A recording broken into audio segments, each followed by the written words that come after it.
Welcome to 99 TV. నేను Moola Srinivas. Kalvakuntla Kavitha, Kalvakuntla Chandrasekhara Rao one and only daughter. ఆమె గత కొంతకాలంగా తెలంగాణ రాజకీయాల్లో ఒక సంచలన భూమిక పోషిస్తున్నారు. సో ఓవరాల్గా ఆమె మరి 2006-7 సంవత్సరంలో అమెరికా నుంచి వచ్చిన తర్వాత తెలంగాణ రాష్ట్ర సమితిలో చేరిన సంగతి మనకు తెలిసిందే. ఒక 20 సంవత్సరాలు అంటే సుదీర్ఘ రాజకీయ జీవితంలో ఆమె ప్రతి అడుగు గమనించినట్టయితే ఆమె తీసుకున్న నిర్ణయాలు కావచ్చు, తర్వాత బీఆర్ఎస్ పార్టీలో మరి ఆమె చేస్తున్న కార్యక్రమాలు కావచ్చు, నిజంగా బీఆర్ఎస్ పార్టీకి ఆమె మహిళల తరపున ప్రశ్నించి ఒక ప్రతినిధిగా కూడా తెలంగాణ జాగృతి సంస్థను ఏర్పాటు చేసిన సంగతి మనకు తెలిసిందే. ఇక తెలంగాణ జాగృతితో తెలంగాణ బతుకమ్మ ఆటకు ఎంత విశిష్టతను కలిగించారో మనకు కూడా తెలిసిందే. ఎందుకంటే దేశ విదేశాల్లో కూడా బతుకమ్మ ఆడారు. అదే క్రమంలో ఆ పండుగను సెలబ్రేట్ చేయడంలో ప్రతి సంవత్సరం ఆమె ముందుండేవారు. సో రాష్ట్రమంతా పర్యటిస్తూ మహిళలతో కలిసి మరి బతుకమ్మ ఆడుతూ, అదే క్రమంలో బోనాల పండుగలో కూడా ఆమె మరి బీఆర్ఎస్ పార్టీ అధికారంలో ఉన్నప్పుడు కావచ్చు, ఉద్యమం జరిగిన సమయంలో కావచ్చు, ఎంత సందడి చేశారో మనకు తెలిసిందే. అలాంటి కవిత మరి ఎందుకో కొంత మరి మనస్తాపానికి గురైనట్టు కూడా తెలుస్తోంది. ఈ మధ్య కాలంలో మరి మనం చూస్తున్నాం, గత 6-7 నెలలుగా కూడా ఆమె బీఆర్ఎస్ పార్టీలో ఒకసారి ఎంపీగా 5 ఏళ్ళు పనిచేశారు. అదే క్రమంలో ఎమ్మెల్సీగా కూడా మొన్నటి వరకు కూడా బీఆర్ఎస్ పార్టీకి సంబంధించిన నిజామాబాద్ స్థానిక సంస్థల ప్రతినిధిగా కూడా ఆమె ఎమ్మెల్సీగా ఉన్న సంగతి మనకు తెలిసింది. అయితే ఆమె అమెరికా వెళ్ళడం, మరి కొడుకు విద్యాభ్యాసంలో చేర్పించడం కోసం వెళ్ళిన క్రమంలో మరొక సంచలనమైన లేఖ అయితే బహిర్గతమైంది. ఈ నేపథ్యంలో ఆ లేఖ ఎవరు రాశారనే దాంట్లో మరి కన్న కూతురు కన్న తండ్రికి అంటే కవిత కేసీఆర్కు రాసిన లేఖ బహిర్గతమైంది. దాంట్లో ఏదైతే బీఆర్ఎస్ పార్టీకి సంబంధించి రజతోత్సవ సభలు నిర్వహించిన సందర్భంగా, అంటే 25 సంవత్సరాలు పూర్తయి బీఆర్ఎస్ పార్టీ 2001లో ఆవిర్భవించిన తర్వాత 25 సంవత్సరాలు పూర్తవుతున్న సందర్భంగా ఒక భారీ బహిరంగ సభను మరి వరంగల్ ఉమ్మడి జిల్లాలోని ఎల్కతుర్తిలో సుమారు లక్షలాది మంది జనాన్ని సమీకరించి మరి ఏర్పాటు చేసిన సంగతి మనకు తెలిసిందే. సో ఆ మీటింగ్లో కేసీఆర్ మాట్లాడిన మాటలు ఏవైతున్నాయో ఆ ఉపన్యాసం కావచ్చు, తర్వాత ఆ సభ జరిగిన తీరు కావచ్చు, కొంత మరి నాన్నకు లేఖ రాసి కొంత ఆ లేఖ బహిర్గతం కావడం కావచ్చు. సో ఓవరాల్గా ఇప్పటికైనా నాన్న మనం ప్రజలతో కలిసి ఉండాలి, దాంట్లో ఉద్యమకారులకు న్యాయం చేయాలి. సో మన పార్టీ ఓడిపోవడానికి కారణం మనం ప్రజలకు దూరం కావడమే. దూరమయ్యామనే కోపంతోనే మన పార్టీని తెలంగాణ ప్రజలు ముచ్చటగా మూడోసారి తెలంగాణలో జరిగిన ఎన్నికల్లో మనల్ని అధికారంలోకి రాకుండా ప్రతిపక్షాన్ని మాత్రమే పరిమితం చేశారని ఆ లేఖలో ఆమె పేర్కొన్నారు. అయితే కేసీఆర్ ఉద్యమ నాయకుడిగా ఉద్యమ సంయమంలో కావచ్చు, అదే క్రమంలో 9 సంవత్సరాల 4 నెలలు ముఖ్యమంత్రిగా తెలంగాణ ప్రత్యేక రాష్ట్రం ఆవిర్భవించిన తర్వాత మరి ఆయన తెలంగాణ బీఆర్ఎస్ పార్టీ కావచ్చు, టీఆర్ఎస్ పార్టీ గతంలో టీఆర్ఎస్ పార్టీ కావచ్చు, ఆయన మాటే వేదవాక్కు. ఆయన బీఆర్ఎస్ పార్టీలో ఒక సుప్రీం లీడరు. సో ఆయన లీడర్షిప్ను ఎవరు కూడా ప్రశ్నించరు. ఎందుకంటే ఆయన నాయకత్వంలో మరి 14 సంవత్సరాలు మరి కష్టపడి ఏదైతే తెలంగాణ సాధించాడో, అదే క్రమంలో పార్టీలో కూడా అదే డిసిప్లిన్ ఉంటుంది. ఆయనకు ఎదురు చెప్పే పరిస్థితి ఉండదు. కానీ కన్న కూతురు కవిత మరి తండ్రికి లేఖలు రాస్తుంది, కేసీఆర్కు లేఖలు రాస్తుంది. ఇదంతా ప్రతిసారి చేస్తుందని చెప్పడం కావచ్చు, ఆ లేఖ బహిర్గతం కావడం కావచ్చు, ఆ లేఖ ఎవరు లీక్ చేశారనే దాంట్లో ఆమె కొంత అసంతృప్తికి లోనయ్యారు. ఇక ఎలాగూ లేఖ విషయం బయటకు వచ్చింది. తన కన్న తండ్రి కావచ్చు, తన అన్నయ్య కావచ్చు, తర్వాత తన మేనబావ అయిన హరీష్ కావచ్చు, సో తన కజిన్ బ్రదర్ అయిన సంతోష్ రావు కావచ్చు, సో వీళ్ళందరూ కూడా మరి ఈ లేఖ బహిర్గతం కావడంలో కొంత కీలకమైన భూమిక పోషించారని ఆమె భావించినట్లుంది. సో ఆమె తన కొడుకు అమెరికా విద్యాభ్యాసం కోసం వెళ్ళి అతను అక్కడ అడ్మిట్ చేసిన తర్వాత మళ్ళీ తిరిగి ఇండియాకు వచ్చారు. అదే క్రమంలో సో తెలంగాణకు వచ్చారు. ఆ క్రమంలో ఆమె శంషాబాద్ ఎయిర్పోర్ట్లో ఒక బాంబు లాంటి వార్త అయితే పేల్చారు. సో ఆ బాంబు లాంటి వార్త పేల్చడంలోనే ఆమె మరి ఇక రాజకీయ భవిష్యత్తును నిర్దేశించుకున్నారా? సో ఆమె ముందు నుంచి కూడా మరి అమెరికాకు వెళ్ళిన తర్వాత ఆమె ఆలోచనలు మారాయా? సో దీని వెనుక ఎవరన్నా ఉన్నారా? కవిత మాటల వెనుక ఆంతర్యం ఏంటిదని గత కొంతకాలంగా కూడా ఈ యొక్క విశ్లేషణ అయితే జరుగుతోంది. అయితే కవిత ఖచ్చితంగా మొదటి నుంచి తనకు మంత్రి పదవి రాలేదనే అక్కస్తోనే కొంత తన సొంత కుటుంబ సభ్యులపై ఆమె కొంత అలిగి ఉన్నారనేది మాత్రం స్పష్టంగా తెలుస్తుంది. ఎందుకంటే మొదటిసారి ఎంపీగా ఆమె లోక్సభలో ఏదైతే టీఆర్ఎస్ పార్టీకి సంబంధించి మరి ఆమె ఎంపీగా నిజామాబాద్ నుంచి గెలుపొందిన సంగతి మనకు తెలిసిందే. అదే క్రమంలో రెండోసారి పోటీ చేసినప్పుడు ఆమె ఓడిపోయారు. సో దాంట్లో తన సొంత పార్టీకి సంబంధించిన ఎమ్మెల్యేలు తన ఓటమికి కారణం అని కూడా ఆమె చెప్పిన సంగతి కూడా మనకు తెలిసింది. అయితే ఆ తర్వాత కేసీఆర్ మరి కన్న కూతురు విషయంలో ఎక్కడ కూడా లోటు జరగకుండా స్థానిక సంస్థల ఎమ్మెల్సీగా కూడా ఆమెను గెలిపించారు. అదే క్రమంలో ఆమె ఎమ్మెల్సీగా కూడా కొనసాగారు. సో తెలంగాణలో మరి టీఆర్ఎస్ పార్టీ 2001లో స్థాపించి ఆ తర్వాత 2014 వరకు కూడా సుదీర్ఘమైన పోరాటం చేసి ప్రత్యేక తెలంగాణ రాష్ట్రం సాధించుకున్న తర్వాత టీఆర్ఎస్ పార్టీకి ప్రజలు పట్టం కట్టారు. అదే క్రమంలో కేసీఆర్ ముఖ్యమంత్రి అయ్యారు. మొదటిసారి ముఖ్యమంత్రి అయిన తర్వాత మరి ఆయన ముందస్తుగా 8 నెలల ముందస్తుగానే ముందస్తు ఎన్నికలకు వెళ్ళిన సంగతి మనకు తెలిసిందే. సో దాంట్లో కూడా మరొకసారి మరి మొదటిసారి ఆ ఉద్యమ ఊపులో కేసీఆర్‌ను ముఖ్యమంత్రిని చేశారని ప్రతిపక్షాలు మరి విమర్శలు చేసిన క్రమంలో రెండవసారి కూడా మరి ఆయన ఘన విజయం సాధించారు. మొదటిసారి 66 మంది ఎమ్మెల్యేలు మరి గెలిస్తే రెండోసారి మాత్రం 88 మంది టీఆర్ఎస్ పార్టీకి సంబంధించిన ఎమ్మెల్యేలు గెలిచిన సంగతి కూడా మనకు తెలుసు. ఇదంతా గతం. ఈ గతంలో మరి కవితకు ఎక్కడ ఏ లోటు రాకుండా కన్న తండ్రిగా కేసీఆర్ ఖచ్చితంగా ఆమె జాగృతి సంస్థకు కావచ్చు, అదే క్రమంలో అధికారంలోకి వచ్చిన తర్వాత ఆమెకు ఎంపీకి అవకాశం ఇవ్వడం కావచ్చు. సో ఇలాంటి కార్యక్రమాలన్నీ చేసినప్పటికీ కూడా ఆమె తనను మంత్రివర్గంలో తీసుకోవాల్సిన విషయంలో మరి తన కుటుంబ సభ్యులు అడ్డం పడ్డారు. సో దాంట్లో తనకు మంత్రి పదవి రాకుండా చేశారని చెప్పి ఆమె కొంత అసంతృప్తి ఉన్నట్టు సన్నిహితుల ద్వారా తెలుస్తుంది. అదే క్రమంలోనే ఇక బీఆర్ఎస్ పార్టీలో ఉంటే తన గ్రోత్ ఉండదని చెప్పి కూడా ఆమె భావించినట్టుగా కూడా తెలుస్తుంది. అదే క్రమంలో సో తాను కూడా తన సొంత ఎజెండాతో ముందుకెళ్లాలని కూడా ఆమె నిశ్చయించుకున్నట్టు తెలుస్తుంది. మరి తెలంగాణలో పూర్తిగా సుమారు 2006-7 సంవత్సరంలో వచ్చిన తర్వాత 2026 అంటే ఒక సంవత్సరం క్రితం వరకు కూడా అంటే సుమారు 20 సంవత్సరాల పాటు ఒక ఉద్యమ సమయంలో కావచ్చు, తెలంగాణ జాగృతిని కూడా మరి ఏదైతే ప్యారలల్గా టీఆర్ఎస్ బీఆర్ఎస్ పార్టీ కూడా అనుబంధంగా ఏర్పాటు చేయడం కావచ్చు. సో మహిళలను కూడా ఓవరాల్గా ఆమె మహిళా నాయకురాలుగా కూడా మహిళలను సమీకరించడం కావచ్చు, తెలంగాణలో మహిళలకు ప్రతినిధిగా చెప్పుకోవడం కావచ్చు, బతుకమ్మ లాంటి వాటికి కావచ్చు, అదే క్రమంలో బోనాలు లాంటి వాటికి కూడా ఆమె మరి ప్రాతినిధ్యం వహిస్తూ తెలంగాణ సంస్కృతి సంప్రదాయాలను మరి ఇనుమడింపజేశారు. తెలంగాణ ఖ్యాతిని కేవలం నాట్ ఓన్లీ భారతదేశ వ్యాప్తంగానే కాదు, ఆమె ప్రపంచంలోని నలుమూలలో కూడా బతుకమ్మ ఆడారు. సో ఒక ప్రాచుర్యాన్ని కల్పించారు. అలాంటి కవిత మరి బీఆర్ఎస్ పార్టీ నుంచి మరి ఆమె చేస్తున్న కార్యక్రమాలు ఏవైతే ఉన్నాయో, నాన్న దేవుడు ఆయన చుట్టూ దయ్యాలు ఉన్నాయని చెప్పిన ఆ మాటలు ఏవైతే ఉన్నాయో, సో ఆ మాటల విషయంలోనే బీఆర్ఎస్ పార్టీలో మరి ఇది ఒక తిరుగుబాటు గలంగా కూడా అందరూ భావించారు. సో ఆమె చెప్తున్న దాని ప్రకారం నాన్న దేవుడు అని చెప్తుంది. అదే క్రమంలో ఆయన చుట్టూ దయ్యాలు ఉన్నాయని చెప్పిన దాంట్లో వాళ్ళ పేర్లు కూడా చెప్పడం జరిగింది. దాంట్లో కేటీఆర్, అలాగే హరీష్ రావు, సంతోష్ రావుతో పాటు మరికొంతమంది కేసీఆర్కి అత్యంత సన్నిహితులుగా ఉండే మరి చాలామంది మాజీ మంత్రులు, మాజీ ఎమ్మెల్యేలు కావచ్చు, వాళ్ళ పేర్లు ఆమె చెప్పడం అయితే నిజంగా ఇది బీఆర్ఎస్ పార్టీలోనే ఒక సంచలనంగా మారిందని చెప్పుకోవచ్చు. అయితే కవిత ఇదంతా ఎందుకు చేస్తుందనే దాంట్లో ఖచ్చితంగా ఆమె విశ్లేషించినట్టయితే సో ఆమె తనకంటూ ఒక ఉనికిని చాటుకునే ప్రయత్నం అయితే చేస్తున్నారని స్పష్టమవుతోంది. సో అదే క్రమంలో ఆమె చేస్తున్న వ్యాఖ్యల కారణంగా బీఆర్ఎస్ పార్టీ నుంచి ఆమెను సస్పెండ్ చేసిన సంగతి కూడా మనకు తెలిసింది. సస్పెండ్ అయిన తర్వాత ఆమె కూడా తానేం తక్కువ కాదు, తాను కేసీఆర్ కూతుర్ని, ఖచ్చితంగా ఆయనకున్నంత పౌరుషం తనకు ఉంటుంది, ఆయనకున్నంత ఆత్మాభిమానం నాకుంటుంది, సో ఆయనకున్న ధైర్య సాహసాలకు కూడా నేను వారసురాలనని నిరూపించుకునే క్రమంలో ఆమె ఎమ్మెల్సీ పదవికి రాజీనామా చేశారు. అదే క్రమంలో బీఆర్ఎస్ పార్టీ కూడా రాజీనామా చేశారు. ఇప్పుడు తెలంగాణ జాగృతితో ఆమె ఖచ్చితంగా తెలంగాణ రాష్ట్రం అంతా పర్యటించి ఓవరాల్గా తను ఒక రాజకీయ పార్టీని కూడా స్థాపించాలనుకుంటున్నారు. ఈ సంగతి కూడా మనకు తెలిసిందే.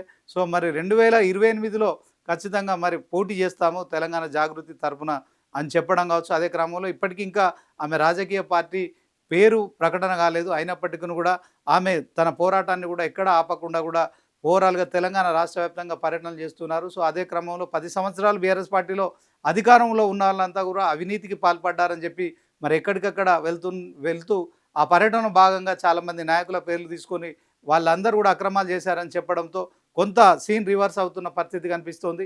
ఓవరాల్గా ఆమె మానసికంగా బీఆర్ఎస్ పార్టీకి దూరం కావాలని నిశ్చయించుకున్నట్టు కూడా తెలుస్తుంది. ఎందుకంటే బీఆర్ఎస్ పార్టీని విమర్శించడం నథింగ్ బట్ కేసీఆర్ని విమర్శించడమే, కేటీఆర్ని విమర్శించడమే, హరీష్ రావుని విమర్శించడమే. అదే క్రమంలో మరి ఆ కుటుంబం నుంచి పూర్తిగా ఆమె బంధాలని తెంచుకోవడం అనేది స్పష్టంగా తెలుస్తుంది. ఇదే క్రమంలో ఆమె ఒంటరి పోరు చేయాలని నిశ్చయించుకున్నారు. దాంట్లో తనకంటూ ఉన్న రాజకీయ అనుభవంతో కావచ్చు, అదే క్రమంలో మరి ఆమె రాజకీయ కెరీర్ను ఖచ్చితంగా ఒక పార్టీ ద్వారా మరి తనకున్న అభిమానుల ద్వారా ఆమె ముందుకెళ్ళడానికి నిశ్చయించుకున్నారు. సో దీంట్లో మరి ఆమె వెనుక ఓవరాల్గా తెలంగాణ కాంగ్రెస్ ఉందని కావచ్చు, అదే క్రమంలో సీఎం రేవంత్ రెడ్డి ఉన్నాడని గత కొంతకాలంగా ప్రచారం జరిగింది. సో అయినప్పటికీ కూడా ఆమె ఆ కాంగ్రెస్ పార్టీకి సంబంధించిన అంశంలో ఈరోజు మీడియాతో మాట్లాడుతూ ఒక స్పష్టమైన ప్రకటన చేశారు. సో మహేష్ కుమార్ గౌడ్ ఆమెను కాంగ్రెస్ పార్టీలోకి రానివ్వట్లేదని చెప్పి వచ్చిన వార్తలపై మరి మహేష్ కుమార్ గౌడ్ చేసిన ఈ యొక్క వ్యాఖ్యానం పట్ల ఆమె ఈరోజు మీడియాతో మాట్లాడుతూ మరి ఆమె ఒక సంచలనమైన కామెంట్ చేశారు. నేను కాంగ్రెస్ పార్టీకి వచ్చేది లేదు, అదే క్రమంలో నేను బీఆర్ఎస్ పార్టీకి కూడా వెళ్ళను, సో తిరిగి రమ్మన్నా కూడా వెళ్ళే ప్రసక్తి లేదని చెప్తున్న క్రమంలో నేనే పార్టీ పెడుతున్నాను. 2028లో అధికారంలోకి వచ్చేది జాగృతికి సంబంధించిన రాజకీయ పార్టీ, నేనే ముఖ్యమంత్రిని అవుతాను.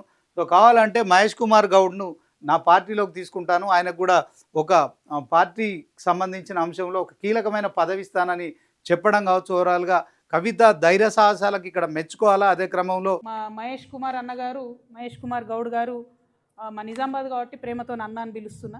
కాంగ్రెస్ పార్టీలు ఉన్నా కూడా అన్న అని పిలిచే వ్యక్తులలో ఆయన ఒక్కరు కాబట్టి మహేష్ కుమార్ గౌడ్ గారు చిట్ చాట్లో చెప్పిరని విన్నా. నేను స్వయంగా ఆయన బయట అయితే చూడలేదు. అదేందో నేను కాంగ్రెస్లోకి వస్తా అంటే ఆయన వద్దన్నాడట. నేను మహేష్ అన్నని చెప్తున్నా, అన్న కాంగ్రెస్లో ఏం లేదు, అది లూజింగ్ పార్టీ, ఓడిపోయే పార్టీ. నెక్స్ట్ టైం కాంగ్రెస్ రాదు తెలంగాణలో. నెక్స్ట్ టైం తెలంగాణలో మా జాగృతి పార్టీ గెలుస్తుంది. మిమ్మల్నే మహేష్ కుమార్ గౌడ్ గారిని నేను జాగృతిలోకి ఇన్వైట్ చేస్తున్నా. మీకున్న ఎక్స్పీరియన్స్తోని మీకు మంచి పోస్ట్ ఇస్తామన్నా, నేషనల్ కన్వీనర్ ఇస్తాం, మీకు మంచి పోస్ట్ ఇస్తాం, మీరే రండి.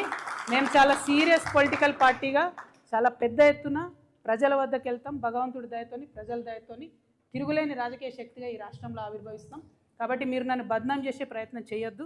నేను వస్తాను కాంగ్రెస్ పార్టీలోకి మీకు చెప్పడం, మీరు వద్దనడం, ఇవన్నీ మీకు కలవడ్డది కావచ్చు అన్న. ఏమనుకోతే ఎవరికైనా చూపించుకోరు, జర బొట్టు గిట్టు పెట్టించుకోరు. నా రిక్వెస్ట్ ఏంటంటే ఇటువంటి ప్రయత్నాలతోని నా వ్యక్తిత్వాన్ని దెబ్బతీసే ప్రయత్నం చేయొద్దు. మేము మంచిగా మా పార్టీ తయారు చేసుకుంటున్నాం, విధి విధాలు తయారు చేసుకుంటున్నాం, కమిటీలు వేసుకున్నాం, మంచిగా జోరుదారు తయారీలు ఉన్నాం మేము. అంతేగాని ఎవరి కోసం వెయిట్ చేస్తలేం. సమయం వచ్చినప్పుడు ఖచ్చితంగా ముందడుగేస్తాం, సమయం సందర్భాన్ని బట్టి ముందుకెళ్తాం. ఇటువంటి ప్రయత్నాలు చేయొద్దని కాంగ్రెస్ పార్టీ నాయకులకు మాత్రం నేను తెలియజేస్తూ, మరి 1-2 రోజుల క్రితం ఆమె ఏదైతే ఆల్ ఇండియా ఫార్వర్డ్ బ్లాక్ సంబంధించిన పార్టీకి సంబంధించి మరి ఇక మనకు తెలిసిందే సుభాష్ చంద్రబోస్ సంబంధించిన సింహం గుర్తుతో ఉన్న జాతీయ పార్టీ ఏదైతే ఉందో ఆ జాతీయ పార్టీతో కలిసి ఉద్యమకారులకు ఈ యొక్క మున్సిపల్ ఎన్నికల్లో మరి అవకాశం ఇప్పిస్తాను, సో దాంట్లో ఆమె జాగృతి వాళ్ళతోని పీల్చుకొని నాయకులతో మాట్లాడారు. అదే క్రమంలో ఒక ఒప్పందం కుదిరినట్టు కూడా తెలుస్తుంది. సో ఆమె ఈ మున్సిపల్ ఎన్నికలతోనే మరి జాగృతి ఖచ్చితంగా ఎంటర్ అవ్వబోతుంది. సో ఓవరాల్గా మరి కవిత తన బలమేందో నిరూపించుకోవాలనే అంశంలో ఇక ఆమె సింహంతో స్వారీ చేస్తున్నట్టు కూడా తెలుస్తుంది. మరి సింహం సింగిల్గా వస్తుంది. కవిత కూడా మరి ఎక్కడ కూడా ఆమె ధైర్య సాహసాలు కావచ్చు, ఆమె మాట్లాడుతున్న మాటలు కావచ్చు, వేస్తున్న అడుగులు కావచ్చు, ఆమెలోని ధైర్య సాహసాలను మనకు చూపిస్తున్నప్పటికీ కూడా రాజకీయాల్లో రాణించడం, రాజకీయ పార్టీ పెట్టడం అదంత సులువైన అంశం కాదు. కానీ కేసీఆర్ కన్న కూతురు కనుక కవితకు సహజంగానే మరి కేసీఆర్కు ఉండే మొండి పట్టుదల ఆమెకుంది. సో ఆమె చేస్తున్న కార్యక్రమాలు కావచ్చు, ఆమె విభేదిస్తున్న అంశాలు కావచ్చు, అలాగే కాంగ్రెస్ అధికారంలో ఉంది, అదే క్రమంలో ప్రధాన ప్రతిపక్షంగా బీఆర్ఎస్ ఉంది. ఈ 2 పార్టీలను కూడా విమర్శిస్తూ ఆమె ముందుకెళ్తున్నారు. ఇక గతంలో ఆమె బీజేపీ విషయంలో కూడా ఏదైతే పార్టీకి సంబంధించి పొత్తు ఉంటుందని వచ్చిన వార్తలను కూడా ఖండించిన సంగతి మనకు తెలిసింది. ఎందుకంటే తీహార్ జైలుకు తనను అక్రమంగా మరి అది ఏదైతే లిక్కర్ కేసులో ఇరికించి తనను 5.5 నెలలు జైల్లో పెట్టారని చెప్పి ఆమె గతంలోనే ఆరోపించారు. సో ఆమె బీఆర్ఎస్ పార్టీలోకి కావచ్చు, అలాగే కాంగ్రెస్ పార్టీలోకి వెళ్ళనని చెప్తున్న క్రమంలోనే బీజేపీతో కలిసే ప్రసక్తి లేదని అదే క్రమంలో మరి 1-2 రూమర్స్ కూడా వచ్చాయి. సో ఆమె స్వయంగా చెప్పారు. దాంట్లో బీజేపీతో తిహార్ జైల్లో ఉన్నప్పుడు ఒక ప్రతిపాదన వచ్చింది. ఆ ప్రతిపాదన ప్రకారం బీజేపీలో విలీనం చేయొద్దని నేనే చెప్పానని కవిత స్వయంగా చెప్పారు కనుక సో దీంట్లో కవిత బీజేపీ, కాంగ్రెస్, బీఆర్ఎస్ దేంట్లో కలవదు. ఆమె సొంత ఎజెండాతో, సొంత పార్టీతో ముందుకెళ్లాలనుకుంటున్నారు. అదే క్రమంలో ఆల్ ఇండియా ఫార్వర్డ్ బ్లాక్ ఏదైతే నేతాజీ సుభాష్ చంద్రబోస్ స్థాపించిన పార్టీ ఏదైతే ఉందో ఆయన ఆశయాలకు అనుగుణంగా పనిచేయాలని, ఆ పార్టీతో కలిసి పనిచేయాలి. దాంట్లో మరి ఆమె ఎప్పుడైతే బీఆర్ఎస్ పార్టీకి రాజీనామా చేశారో ఆ క్రమంలో మరి గన్ పార్క్ వద్దకు వెళ్ళి అమరవీరుల స్తూపం దగ్గరకు, అమరవీరులకు మరి ఆ స్తూపం వద్దకు వెళ్ళడం కావచ్చు, మరి శ్రద్ధాంజలి ఘటించడం కావచ్చు. ఆ సందర్భంగా తెలంగాణ రాష్ట్ర సాధనలో పాల్గొన్న చాలామంది ఉద్యమకారులకు ఎవరికి కూడా మరి బీఆర్ఎస్ పార్టీ న్యాయం చేయలేదు, ఇప్పుడున్న కాంగ్రెస్ ప్రభుత్వం కూడా అన్యాయం చేస్తుందని అక్కడొక బాంబు కూడా పేల్చిన సంగతి మనకు తెలిసిందే. ఇక ఇలాంటి తూటాలాంటి మాటలు ఎప్పటికప్పుడు పేల్చుతూ తెలంగాణ రాజకీయాల్లో ఆమె మరి ఖచ్చితంగా ఒక వ్యక్తిని కాదు, నాదొక వ్యవస్థ ఉంది, సో ఆ వ్యవస్థతో ఇక ప్రజల్లో పూర్తిగా వ్యతిరేకత మూటగట్టుకుంటున్న బీజేపీ, బీఆర్ఎస్, కాంగ్రెస్ పార్టీలకు ప్రత్యామ్నాయంగా నా పార్టీ తయారవుతుందని సంకేతాలు ఇస్తున్నప్పటికీ కూడా ఆమె చేస్తున్న సాహసం ఏదైతే ఉందో నిజంగా కొత్త రాజకీయ పార్టీ పెట్టడమే కావచ్చు. అదే క్రమంలో ఇప్పుడు ఆల్ ఇండియా ఫార్వర్డ్ బ్లాక్తో కనుక ఉద్యమకారులకు ఈ యొక్క మున్సిపల్ ఎన్నికల్లో టికెట్లు ఇప్పించినప్పటికీ కూడా ఏ మేరకు మరి ఆమె ముందుకెళ్తుంది. అదే క్రమంలో నేను అధికారంలోకి రాబోతున్నాను, నా పార్టీ అధికారంలోకి రాబోతుంది, సో దీంట్లో ఔరేక్ దక్క ఆ కవిత పక్కా అని చెప్పి కూడా అక్కడ అభిమానులు కూడా మాట్లాడడం కావచ్చు. సో ఓవరాల్గా ఇట్లాంటి కార్యక్రమాలన్నీ చూస్తే ఆమె రాజకీయ పార్టీ పెట్టబోతుంది. కానీ ఆమె చెప్తున్నట్టుగా మరి రానున్నది మా ప్రభుత్వం అని చెప్పడం కావచ్చు, ఇవైతే కొంత అతిశయోక్తిగా కనిపించినప్పటికీ కూడా నిజంగా రాజకీయ నాయకులకు ఖచ్చితంగా ఎన్నికల్లో పోటీ చేస్తున్న క్రమంలో ఖచ్చితంగా మేమే గెలుస్తామనే కాన్ఫిడెన్స్ ఉంటుంది. కానీ ఇప్పుడు ఒక రాజకీయ పార్టీ ఆమె పెట్టి ఆ తర్వాత ఓవరాల్గా తెలంగాణ రాష్ట్ర వ్యాప్తంగా 3 ప్రధాన పార్టీలు బీజేపీ, బీఆర్ఎస్, కాంగ్రెస్ వీటన్నిటి కూడా ప్రత్యామ్నాయ శక్తిగా ఎదగాలంటే నిజంగా చాలా శ్రమతో కూడుకున్న పని.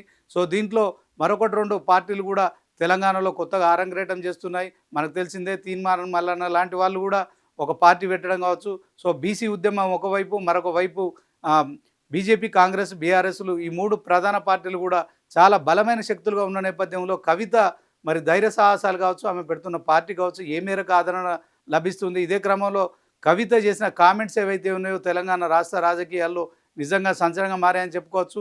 సో ఆమెకు కాంగ్రెస్లో మంత్రి పదవి ఇస్తారని కూడా జరిగిన ప్రచారాన్ని ఇక ఈ రోజుతో ఆమె ఫుల్ స్టాప్ పెట్టారు. టీపీసీసీ అధ్యక్షుడు మరి మహేష్ కుమార్ గౌడ్ తనను కాంగ్రెస్ పార్టీలోకి తీసుకోమని చెప్పిన ప్రకటన పట్ల ఆమె ఆగ్రహం వ్యక్తం చేసి మాట్లాడిన మాటలు ఏవైతే ఉన్నాయో ఓవరాల్గా ఇక ఆమె కాంగ్రెస్లోకి వెళ్ళే పరిస్థితి లేదు, ఆమె వెనుక కాంగ్రెస్ లేదన్నట్టు సంకేతాలు ఇస్తున్న నేపథ్యంలో సో మరి కవిత తను తీసుకోబోయే నిర్ణయాల పట్ల ఇప్పుడు తెలంగాణ రాష్ట్ర వ్యాప్తంగా ఒక ఆసక్తి నెలకొంది.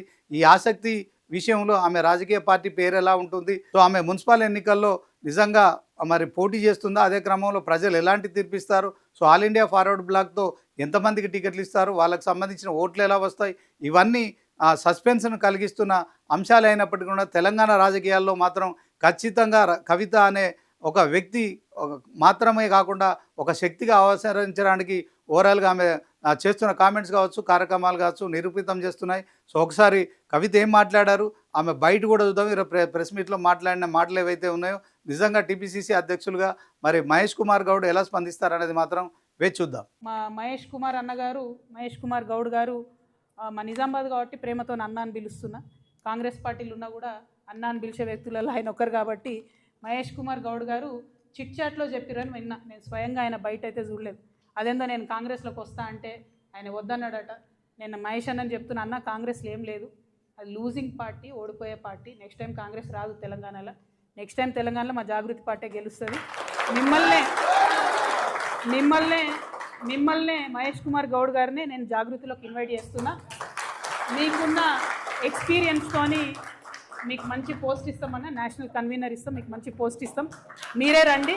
మేము చాలా సీరియస్ పొలిటికల్ పార్టీగా చాలా పెద్ద ఎత్తున ప్రజల వద్దకు వెళ్తాం. భగవంతుడి దయతోని, ప్రజల దయతోని తిరుగులేని రాజకీయ శక్తిగా ఈ రాష్ట్రంలో ఆవిర్భవిస్తాం. కాబట్టి మీరు నన్ను బద్నాం చేసే ప్రయత్నం చేయొద్దు. నేను వస్తాను కాంగ్రెస్ పార్టీలోకి మీకు చెప్పడం, మీరు వద్దనడం ఇవన్నీ మీకు కలవడ్డది కావచ్చు అన్న, ఏమనుకోతే ఎవరికైనా చూపించుకోరు, జర బొట్టు గిట్టు పెట్టించుకోరు. నా రిక్వెస్ట్ ఏంటంటే ఇటువంటి ప్రయత్నాలతోని నా వ్యక్తిత్వాన్ని దెబ్బతీసే ప్రయత్నం చేయొద్దు. మేము మంచిగా మా పార్టీ తయారు చేసుకుంటున్నాం, విధి విధాలను తయారు చేసుకుంటున్నాం, కమిటీలు వేసుకున్నాం, మంచి జోరుదారు తయారీలు ఉన్నాం మేము. అంతేగాని ఎవరి కోసం వెయిట్ చేస్తలేం. సమయం వచ్చినప్పుడు ఖచ్చితంగా ముందడుగేస్తాం, సమయం సందర్భాన్ని బట్టి ముందుకెళ్తాం. ఇటువంటి ప్రయత్నాలు చేయొద్దని కాంగ్రెస్ పార్టీ నాయకులకు మాత్రం నేను తెలియజేస్తూ